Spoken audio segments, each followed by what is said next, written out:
Hey guys, welcome back to the channel. Kenroy here again. Now I'm still outside in this scorching heat, but I've got a DIY project that I'm doing at the moment, and that is simply to make a trellis above my raised garden bed in the garden. And the hope is that my pumpkins will be able to trail on top of it. This is something I've been thinking about for a little while. Now when you've got a garden that is limited with growing space, you've got to start thinking vertically.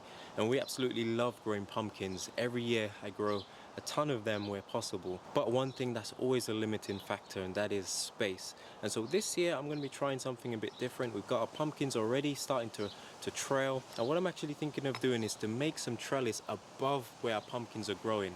And once they get to a certain length, when they're too long and there's no more space in the raised bed, I'm going to try to trail them to climb over on top of the mother plant, so to speak, and then hopefully we can have a second layer. So upstairs, downstairs is what I'm calling it. Now if you're new to the channel guys, go ahead and hit the subscribe button. We really appreciate it. If you like content like this, I'm sure you won't be disappointed. Now this is the area that I'm working in guys. As you can see, we've got some of our pumpkins down here that have already started to trail, and it's made its way all the way behind these potatoes here, and it was actually starting to go into our sweet corn. I've curled it back, and now what I'm trying to do is to build some shelves above for this to basically climb on top of, and then it can carry on going back the other way. Now pumpkins can trail pretty far, and so it's a good idea to have enough space for them to do their thing. Here we've got our first pumpkin of the year that seemed to have stuck. Still early days, so I'm hoping that nothing will disturb it and it won't fall off. I'm trying to keep these guys watered, keep them happy. I've buried some of the stem just there for added roots so that it can get even more nutrients. And as you can see, some more have been planted, and they too are starting to put out their fruit. And yeah, we're going to need some space guys. And so what I'm going to be doing is attaching this old bed frame, which is for my daughter's bedroom.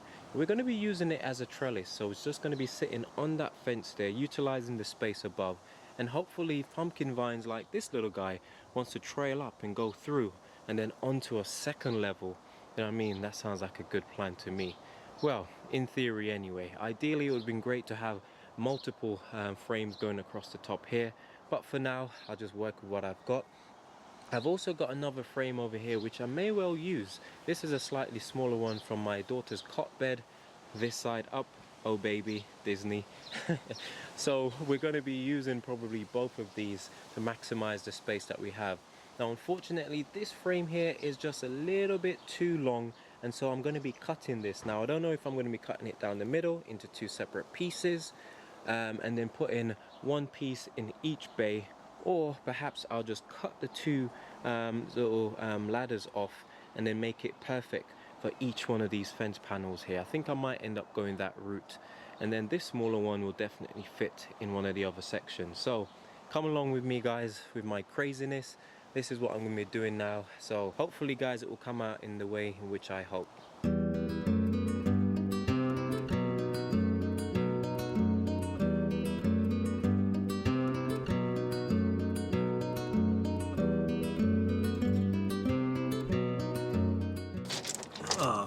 Oh, of course you're stuck. Times like this, I wish I had more space and an extra pair of hands to hold this.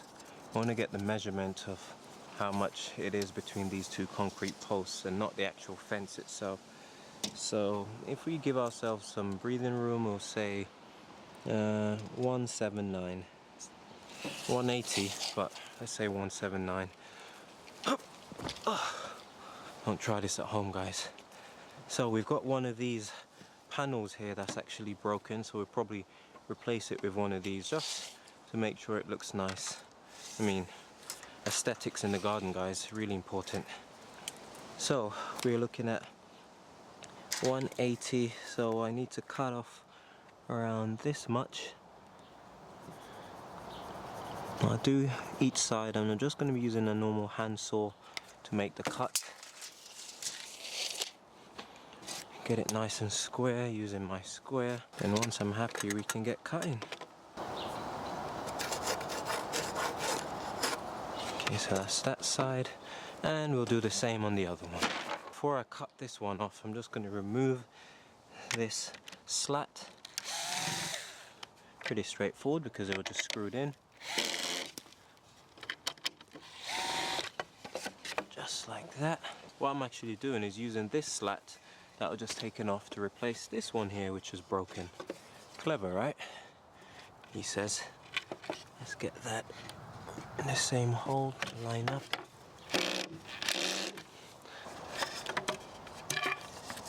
I can see the reason why this probably popped off, because the screw actually didn't go into the wood properly. It's actually broken off a bit. Let's see if we can fix that. That's better. And that's it. Now we get cutting.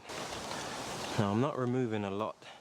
It's literally just a small section, and my trusty handsaw should be more than enough.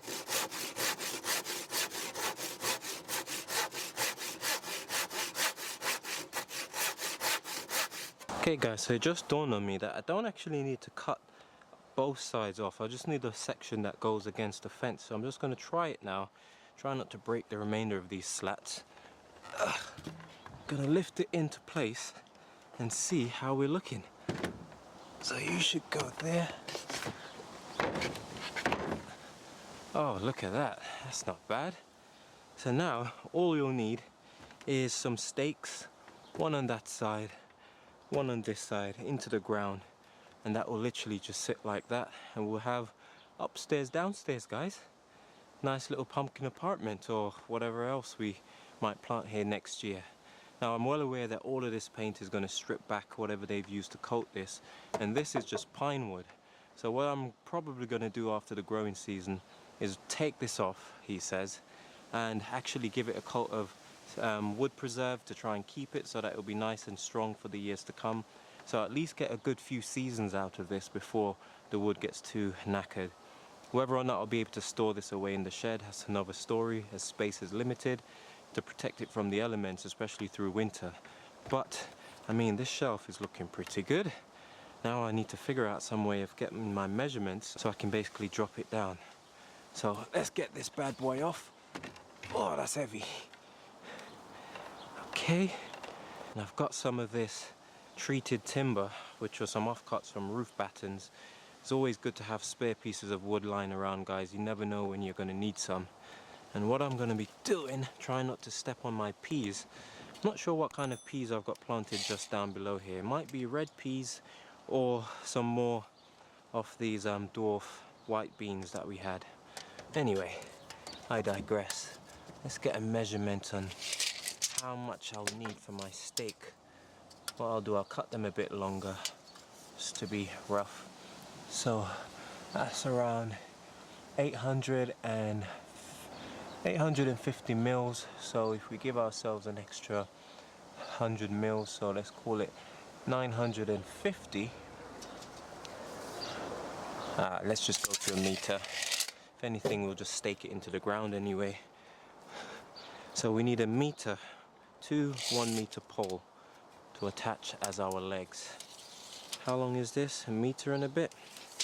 Be great. I'm going to get these chopped down to size and then we can get moving. Okay guys, so my battens have been cut to length. I've drilled a couple of pilot holes. I'm not going to bore you with all of that, and that's basically to allow my screws to go through without any major hiccups. Now I've got my 2 pieces of stake. Got to figure out which way I want to put them, and what I'm going to be doing is just attaching them, thinking it might be better to do so. Might want to get the other drill actually. Not the one with the drill bit, but the one with the screw bit. So what I'm planning on doing is attaching these before, because I haven't got an extra pair of hands, and I'm just butting them up underneath. Now I like to use screws because in my experience it makes it easier to disassemble, and you get a nice finish. Now these screws are a little bit longer than what I would have wanted, but I mean, it's what I've got. And we just need a couple in there. I'm just going to put 3 for good measure and try and make this as rigid as possible.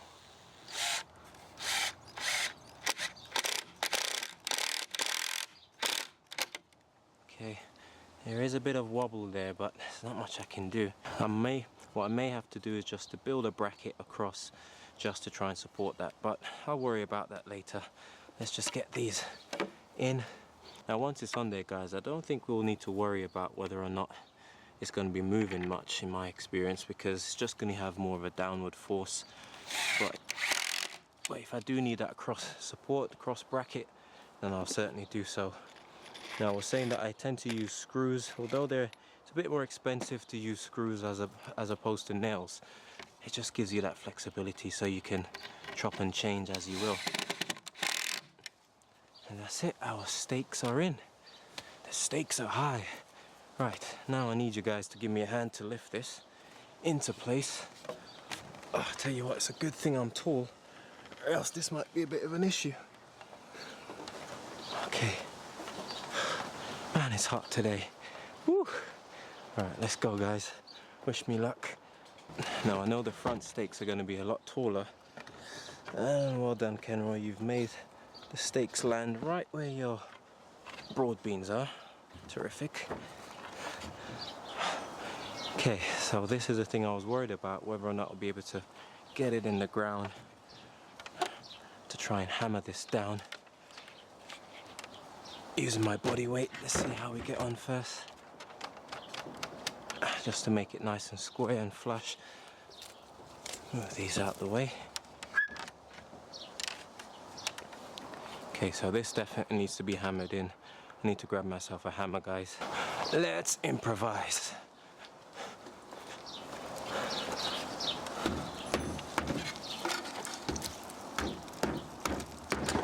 Oh, there we go.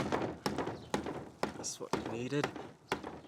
Now I will have to rejig this because I suspect it's pulling away slightly from the fence, which is what we don't want. So just to try and get at least a bit of a level playing field, pun intended, realize that it's a lot more shallow on this side.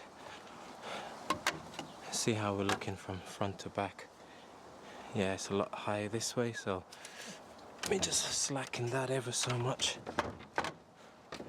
What I'm going to be doing now is fixing the frame to the back of this fence, a couple of screws so that it won't pull apart. Pretty straightforward, really. Maybe these screws will be overkill. Let me swap them for some smaller ones.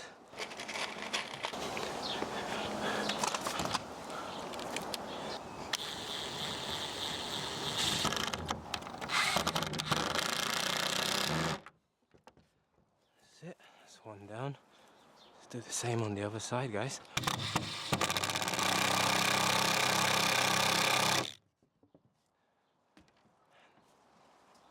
And that's it, not going nowhere.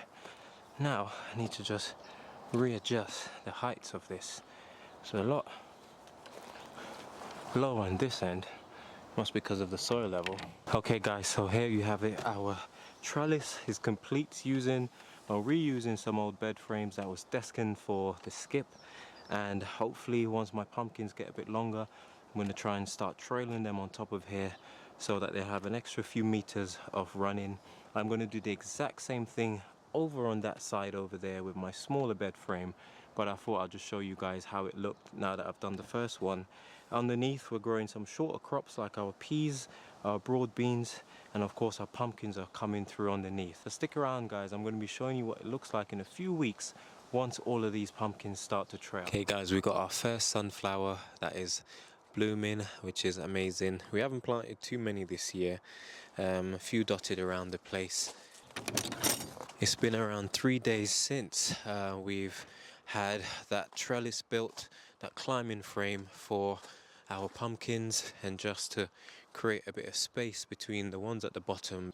These pumpkins get a bit crazy once the growing season starts, and so yeah, literally it's been around 4 days since this was built. And if you look over here, you can actually see that the pumpkin has already started trailing up now. This one is doing really well. It looks absolutely beautiful. Look how huge these leaves are. But one thing that's been a bit tough this year is the fact that the pumpkins haven't been staying on the vine. I've tried pollinating a few, but some have not been successful, like this one down here. You can see there is actually starting to turn yellow, which is normally a sign of lack of water, I believe, and or not being pollinated. One did actually seem to take, if you want to call it that, but now it's starting to look a bit yellow, like it's gonna fall off. And yeah, not been having a good yield so far, unfortunately. Loads of male flowers here. We've got quite a few pumpkins planted in this area, but sadly not a lot of fruit. So if you look just around here, you can see that one that I had pollinated. It started off really good, but now I can see that it's starting to change color, sadly. So yeah, I'm not holding my breath on that one, guys. That aside though, I mean, look at this. I've moved some of these pots up on top of the shelf, but look at the way this pumpkin is growing. I mean, it's literally almost outgrown the, what, 2.5, 3 meters worth of bed frame, climbing frame already, which is ridiculous. And down here you can see another one started growing, so I've sort of tied it to the frame. There's a little pumpkin there waiting to emerge, and it's already made its way through the top. I mean, I'm gonna need a whole acre of land at this rate, to basically hold all of these pumpkin vines, guys. There's another two there that I've tied, and I'm hoping to trail them on top. Yeah, it's just been a bit crazy. I'll show you this one around here, which has grown over the side and is actually gone down the side of our greenhouse here and around the corner, which is quite funny. But the big issue, I think, is water and pollination. Trying to keep these guys watered and pollinated is definitely been a bit of an Achilles heel, if I'm being honest. So yeah, but I just wanted to show you guys how crazy this looks with our pumpkins just literally trailing everywhere. It looks pretty cool to me, if I do say so myself. But yeah, check back in a few more weeks, guys, and we'll see how things have gotten on. Hopefully we would have had some pumpkins that will stay on the vine, please, so that this complete growing season won't be a bust. Anyway, thank you so much, guys, for stopping by. I hope this video has inspired you guys, given you some ideas. Just make it your own. There's no playbook for how to do gardening, as long as you do a few of the key fundamental things right. And then the rest is just experimenting and seeing what works for you. Reuse old stuff, build new trellises and climbing frames, and just enjoy yourself. I do like the way the garden looks once everything starts to grow. And so, yeah, I'm really, really happy. And above all, enjoy your gardening, guys. This is Ken Roy signing off for another video. Take care, goodbye, and God bless. See you guys in the next one.